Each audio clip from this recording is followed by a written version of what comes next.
हमारे पास एक पेशेंट आई, ये 24 ईयर ओल्ड पेशेंट है। इनको काफी हैवी मेंस्ट्रुअल ब्लीडिंग हो रही थी। तो पहले गायनेकोलॉजिस्ट से कंसल्ट किया, गायनेकोलॉजिस्ट ने इन्हें दवाइयां दी, इम्प्रूवमेंट नहीं आया।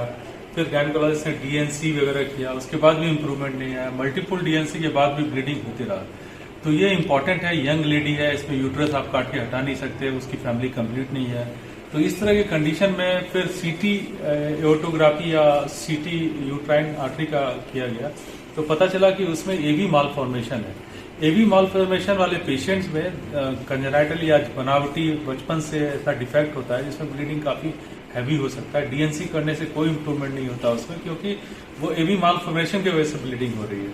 तो हमें उस आर्टरी को या तो लाइगेट करना होगा या काट के हटाना होगा।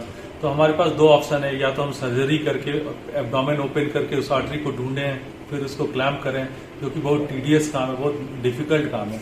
दूसरा इंडोवस्कुलर हम लोग कर सकते हैं। इंडोवस्कुलर में हम लोग फीमोरल आर्टरी के थ्रू बारीक से कैथेटर से जाते हैं और आर्टरी के पोजीशन को चेक करते हैं। यूट्राइन आर्टरी को चेक किया मैंने इस केस में। तो यूट्राइन आर्टरी चेक करने के बाद पता चला कि राइट साइड की यूट्राइन आर्टरी गड़बड़ थी, जिसमें एवी मालफॉर्मेशन था। लेफ्ट साइड की यूट्राइन आर्टरी नॉर्मल थी। तो बच्ची के जो पेशेंट्स के एज को देखते हुए हमने डिसाइड किया कि इस यूट्राइन आर्टरी को क्लोजर करना इंडोवस्कुलर वे से, जिसमें हम आर्टरी ओपन करने की जरूरत नहीं होती। फीमोरल आर्टरी के थ्रू इंटरनल इलियक में जाते हैं, उसका ब्रांच है यूट्राइन आर्टरी। फिर उस यूट्राइन आर्टरी में जाके हमने सेलेक्टिव शॉट लेके देखा तो काफी बड़ा मालफॉर्मेशन था राइट साइड में।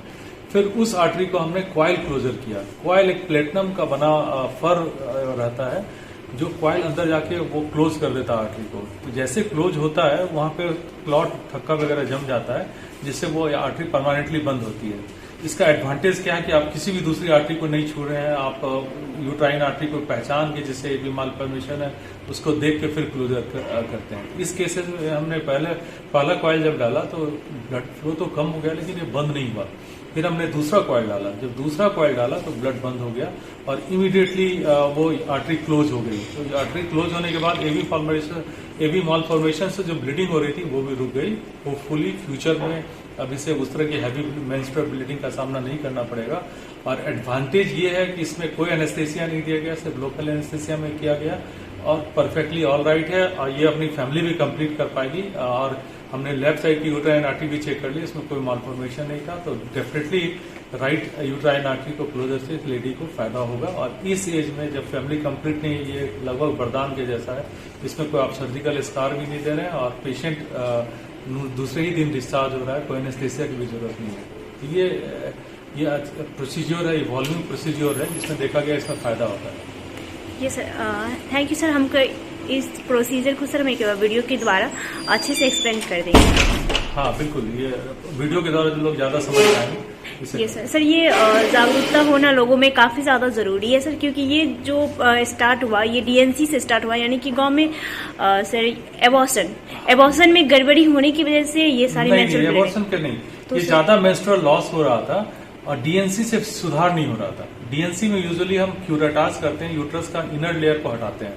तो ये उसमें प्रॉब्लम था ही नहीं। ये प्रॉब्लम था एवी मालफॉर्मेशन, जहाँ आर्टरी एंड वेन का जो फॉर्मेशन है वहां पे एवी मालफॉर्मेशन था, जिसकी वजह से ब्लीडिंग लॉस हो रहा था। ये कंजेनिटल डिफेक्ट है, कॉमन कंडीशन नहीं है, रेयर कंडीशन है, लेकिन ये पोटेंशियली डेंजरस कंडीशन है अगर समय पे नहीं पहचाना गया तो सर हम ये नहीं कह सकते कि जो एबॉर्शन हुआ कि उसके वजह से हुआ, क्योंकि पेशेंट का तो कंप्लेन यही था कि 3 मंथ पहले जो उन्होंने एबॉर्शन कराया। एबॉर्शन में एवी मालफॉर्मेशन, वहां पर यूट्राइन वस्कुलरिटी बढ़ जाती है।